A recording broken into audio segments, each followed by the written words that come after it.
Vamos lá, pessoal, vamos falar sobre capitalismo industrial. O capitalismo industrial surge em meio a um processo de revoluções políticas e tecnológicas na segunda metade do século XVIII.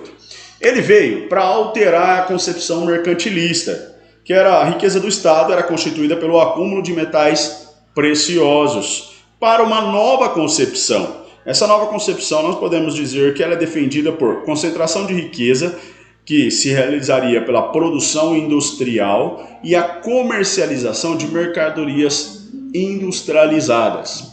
Nesse sentido, surgem novas classes sociais. Por exemplo, nós temos a burguesia industrial no topo da pirâmide, os proprietários de terra arrendada no meio da pirâmide ali, e na base da pirâmide nós temos os trabalhadores assalariados. Quando falamos assim, podemos identificar essa época como a substituição da manufatura pela maquinofatura, a conhecida máquina a vapor lá da primeira Revolução Industrial na Inglaterra. Né?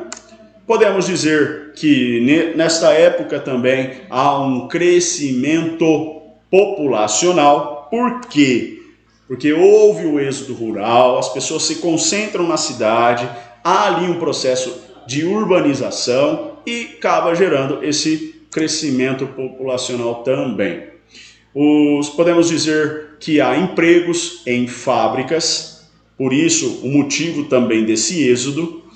A média salarial das pessoas aumenta, há uma produção em larga escala, as condições de trabalho também são as piores, mais de 20 horas de trabalho, grávidas em trabalhos insalubres, crianças trabalhando fora da escola e uma série de problemas.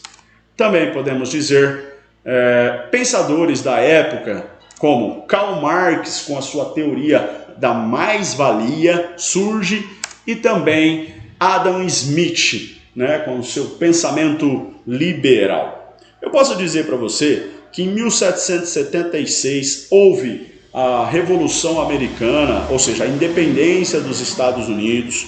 1822 o Brasil também consegue a sua independência de Portugal, e há esse rompimento com as colônias, das metrópoles com as colônias. E isso era uma base mercantilista.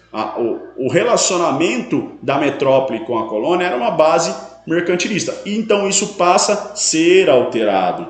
Essas revoluções industriais que houve na Europa, nos Estados Unidos, no Japão, o Brasil, por exemplo, eu vou chamar a atenção para ele, a sua independência política continuou fornecendo produtos para esses países industrializados. Né? O Brasil era conhecido como um país periférico, sendo mais preciso, país periférico era aquele que não era industrializado, mas ele dependia dos grandes centros urbanos para ter, por exemplo, tecnologias, para ter produtos industrializados. O Brasil dependia dessas metrópoles para ter isso, né?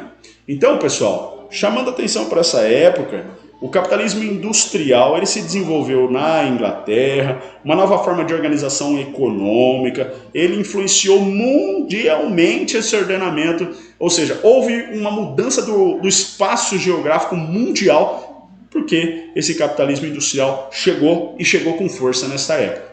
Então, pessoal, para complementar sobre capitalismo industrial, esse sistema econômico também teve a invenção e o aprimoramento dos meios de transporte. Podemos dizer o aprimoramento, né, a invenção da máquina a vapor, né, que depois, ao longo, ela foi sendo melhorada, né, aprimorada.